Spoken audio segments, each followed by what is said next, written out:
We have a saying for them, don't we? Man's best friend. It's a warm phrase, full of images of wagging tails and sloppy kisses. It speaks of loyalty, of love, of a comforting presence at the foot of your bed. But that's not the full story.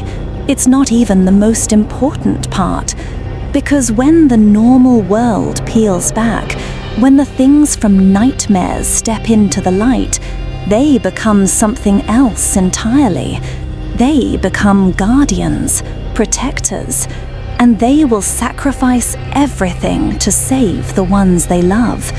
Sometimes, the situations they save us from are the ones that begin with a sound you can't quite place, or a shadow you can't quite see, or a scream. I was approaching my house, but my heart stopped when I heard the muffled scream of my brother as he was grabbed and pulled away. For those of you just joining me in the quiet hours, my name is Blair Morgan, and tonight we're pulling back the curtain on the silent heroes who watch over us while we sleep. That story, the one with the scream, we will come back to it, because the most terrifying threats don't always announce themselves so loudly. What's scarier than a threat you can see? The one you can't. The one that's already inside your walls. The one that's breathing the same air as you, listening to your footsteps and waiting. Our first story is about exactly that. It comes from a user who was 17 at the time. He was a gamer, spending his night like any other, lost in the digital glow of his monitor. He was home alone, save for his younger sister asleep down the hall, and his dog, Sheriff. It was late, maybe past midnight. The only sounds in the house were the click of his mouse and the distant hum of the refrigerator. Sheriff, a handsome German Shepherd mix, was asleep on a rug near the door. Everything was peaceful. Until it wasn't. It started with an ear twitch. Sheriff's head lifted from his paws, his ears swiveling like tiny radar dishes. The boy paused his game, listening. Nothing, just the house settling. He dismissed it and went back to his game. A few minutes later, a low whine. Then a single muffled woof. "Quiet, boy," he muttered, his eyes still glued to the screen. He was in the middle of a raid. He couldn't be distracted. But Sheriff's single bark wasn't for attention. It was a question. And when no answer came, it turned into an alarm. The barking escalated. It lost its familiar, "I need to go outside" tone and took on a quality the boy had never heard before. It was crazed, defensive. The hair on the dog's back was standing straight up. Now annoyed, the boy took off his headset. "Sheriff, what is wrong with you?" The dog ignored him completely. He ran out of the bedroom and into the hall, planting his feet at the top of the stairs, staring down into the darkness of the main floor. His barking became frantic, guttural. This wasn't a game. The boy's annoyance finally gave way to a cold prickle of fear. He got up and followed the dog. Sheriff bounded down the stairs, making a sharp right towards the back of the house, towards the door that led to the basement. He stopped dead in front of it, barking, growling, scratching at the wood. The boy's heart started to sink. The basement was just a storage space, a laundry room. It was always kept locked. He slowly descended the wooden steps into the pitch-black basement, flipping on the single bare bulb at the bottom. The air was cold and smelled of dust and damp concrete. Sheriff ran right past the old furniture and stacked boxes, straight to the back corner where a flimsy wooden door led to the small laundry room. He stood there, rigid, staring intently at the closed door, a low, menacing growl rumbling in his chest. The boy froze. Every horror movie he'd ever seen told him to run, but his logical mind was screaming that it was just a mouse, a stray cat that had somehow gotten in. Still, his dog had never, ever acted this way. It's that moment, isn't it? The one where your rational mind is at war with a primal instinct, and your dog is the one screaming which side to choose. He chose to trust his dog. Okay, let's go, he whispered, his voice trembling. He grabbed Sheriff by the collar and practically dragged him back up the concrete steps. The dog fought him for a second, not wanting to leave his post, but the boy was stronger. They got to the top of the stairs. He reached for the light switch at the bottom, his hand hovering, and just as his fingers were about to flip it, from the back of the basement, he heard it, a soft creak. The sound of the laundry room door swinging open in the darkness below. He didn't wait, he didn't think. He slammed the heavy basement door shut, the sound echoing through the silent house. He fumbled with the deadbolt, locking it, and then he heard it again. Footsteps on the basement stairs, walking up, stopping at the other side of the door he had just locked. He grabbed his phone, dragged his still growling dog into his sister's room, and dialed 911. The police arrived in minutes. They swept the house, finding the basement door still locked from his side. But when they went outside, they found him, a man halfway out of a small basement window, trying to escape. The police report said he'd likely been hiding in the laundry room for hours, waiting for them to fall asleep. The boy said the worst part was when the police officer walked the man past the front of the house. He locked eyes with him for a split second, and in that moment he felt two things at once: a wave of absolute dread at what could have happened, and a surge of overwhelming gratitude for the protector who had refused to let him sleep. That kid was lucky he finally trusted his dog. Has your pet ever acted strange like that, only for you to realize they were warning you? Drop your creepiest "My pet saved me" story in the comments below. I'm reading all of them. An unseen enemy in the basement is the stuff of nightmares. But what happens when the enemy isn't hiding below you, but has been living directly above your head? This next story comes from a woman who was 15 at the time.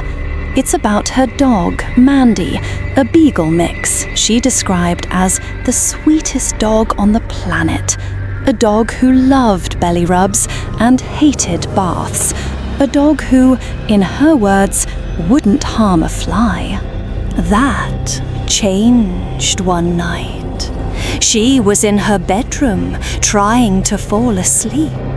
It was a school night, and she was exhausted, but she couldn't sleep, because Mandy, who usually curled up in a silent ball at the foot of her bed, would not stop growling.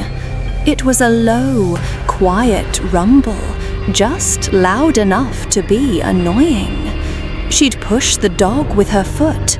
"Mandy, stop." The growling would cease for a moment, and then, as soon as she started to drift off, it would begin again. She thought it was funny at first, then it became irritating. Eventually, she gave up, buried her head under her pillow, and fell into a restless sleep. She woke up at 2 a.m. The room was cold and dark, and completely silent. The silence is what woke her up. She sat up in bed, her eyes adjusting to the gloom, and then she saw a sight that made her blood run cold. Mandy wasn't on the bed. She was standing in the absolute center of the room, perfectly still, like a statue, and she was staring with terrifying focus at the closet door. The low growl was back, and this time it was different. It was deep. It was serious. Her heart started hammering in her chest. The closet. It was just a closet, full of clothes and old shoes. But under Mandy's fixed gaze, it looked like the most menacing thing in the world. Her mind raced. What could it be? A mouse? A squirrel that got into the walls? With her heart in her throat, she slipped out of bed, tiptoed over to the closet, and yanked the door open. Nothing, just her clothes hanging there. She let out a breath she didn't realize she'd been holding.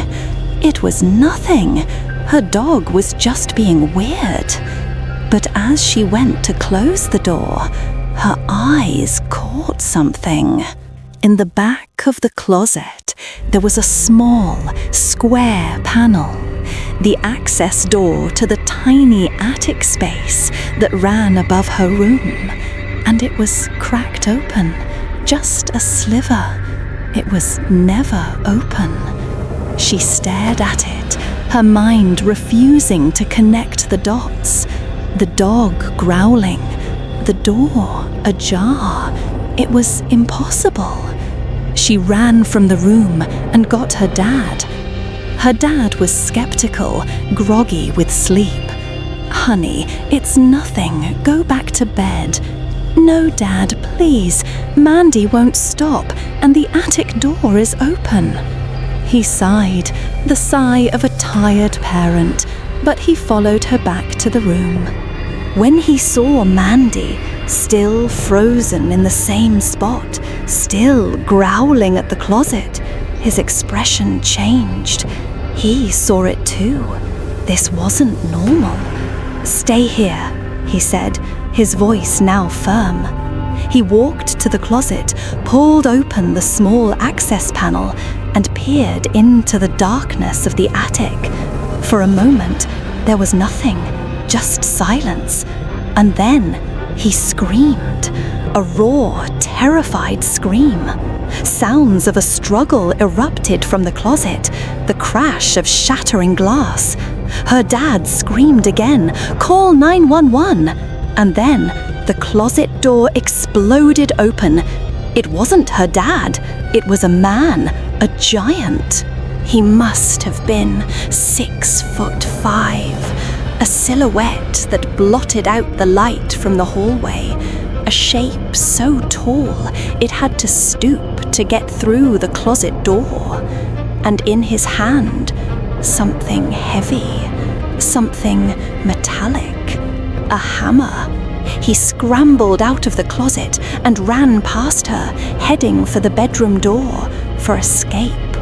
What happened next was insane. Mandy, the sweet little Beagle mix who wouldn't harm a fly. Mandy, the 20-pound dog who was scared of thunderstorms. She launched herself through the air. This wasn't the Mandy who licked her face in the morning. This was something ancient. A pint-sized wolf driven by a single primal command: protect. She sank her teeth into the man's forearm and held on. The man yelled in pain and shock, trying to shake her off, but she wouldn't let go. She was a furry anchor, holding the monster in place just long enough for the family's world to snap back into focus. Her dad, bleeding from a cut on his head, emerged from the closet and tackled the giant to the ground. They struggled, a chaotic mess of limbs on the bedroom floor. The girl, in a stroke of genius, remembered a pair of prop handcuffs she had from a Halloween costume. She tossed them to her dad, and together they managed to restrain the intruder until the police arrived. They later found he'd been living in their attic for 3 days. The smallest member of their family was the only one who knew, and she was the one who saved them all. We've seen dogs defend the home from threats within, but their protection doesn't stop at the front door. Their territory is wherever their family is. And this final story, this is the one we teased at the start. It comes from a man who was 11 years old when it happened. He and his 8-year-old brother were walking their dog, Buster, on the sidewalk of their quiet suburban neighborhood. It was late afternoon. The sun was beginning to set. Buster was a mutt, part pit bull, part something else, but to them, he was just their goofy, lovable dog. They were on their way home when the older brother noticed him, a tall, skinny man on the other side of the street, walking in the same direction. The boy didn't think much of it at first, but then the man crossed the street. He was walking behind them now, too close.